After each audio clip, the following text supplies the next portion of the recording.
had seen both the semi-finals of FIFA 2026, and it was great learning experience. So we decided and researched a little bit about the performance along with my team. What outcome is really surprising me, the two ways to win. So we decided to share this with you all, a World Cup story for young professionals, two teams, two completely different ways of winning. One win with chaos, other win with control. Both are there in the World Cup final. So let's celebrate the learning.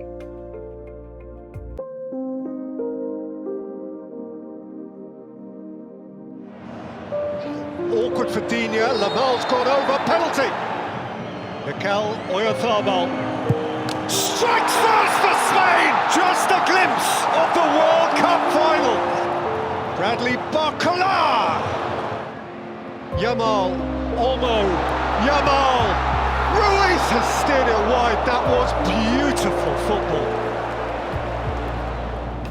Porro, Olmo, Pedro Porro! It's happening for Spain! But here's Lamine Yamal, he's free, he's easy, but the flag... Spain!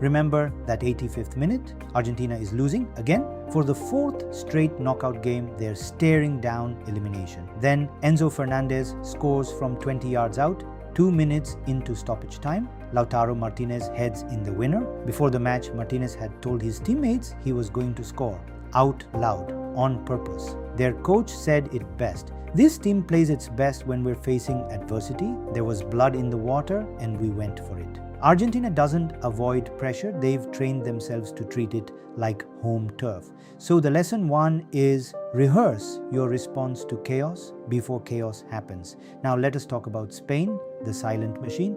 Meanwhile, Spain took a completely different road. Against France, one of the most dangerous attacks in the tournament, Spain didn't panic. They controlled the ball, controlled the tempo, and won 2-0. Clean sheet. All tournament, Spain conceded 1 goal. Not because of luck, because of structure. Their midfield, Rodri and Fabian Ruiz, just didn't let the game get chaotic in the first place. Mbappe said it himself after losing, when you don't do what you have to do in a World Cup semi-final, you don't win. Spain didn't win by being braver in the storm. They won by never letting the storm start.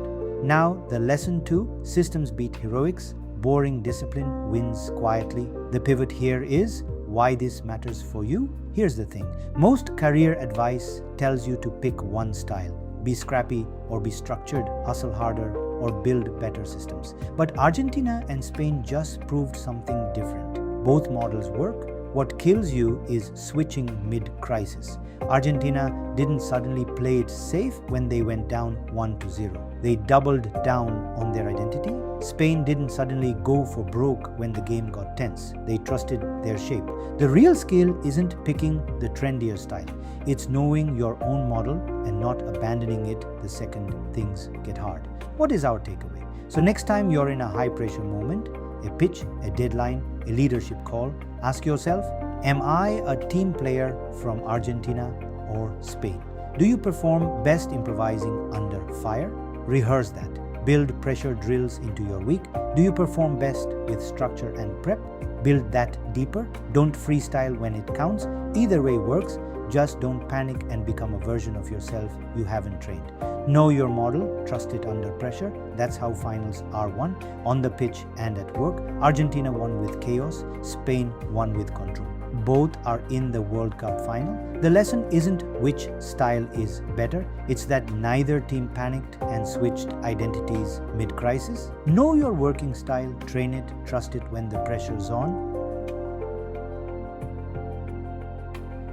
Who'll turn up to compete, they put a bit more effort in, they try to be the best amongst their group. Then there's the athletes who train to win. They train every day, every session, so that they win on match night. And then there are just those very few players who train to dominate. They train so hard that winning is inevitable on race night. The English coach is Bill Beswick from Manchester. This side of yours is unbeaten thus far. Do you think that they can maintain it tonight?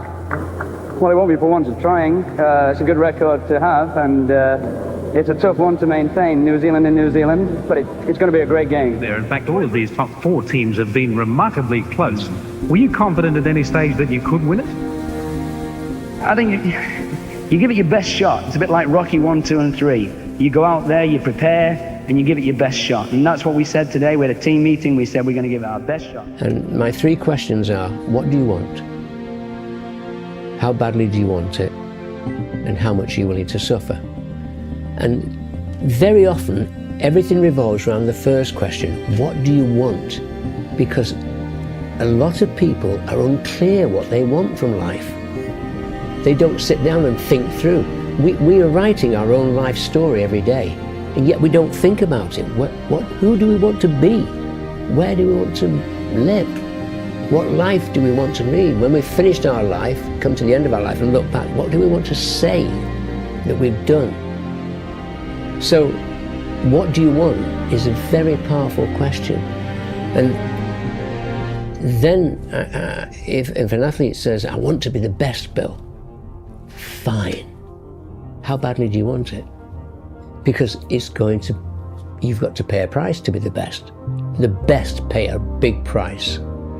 You've got to work harder, you've got to commit more, you've got to take more responsibility, you've got to deal with more ups and downs.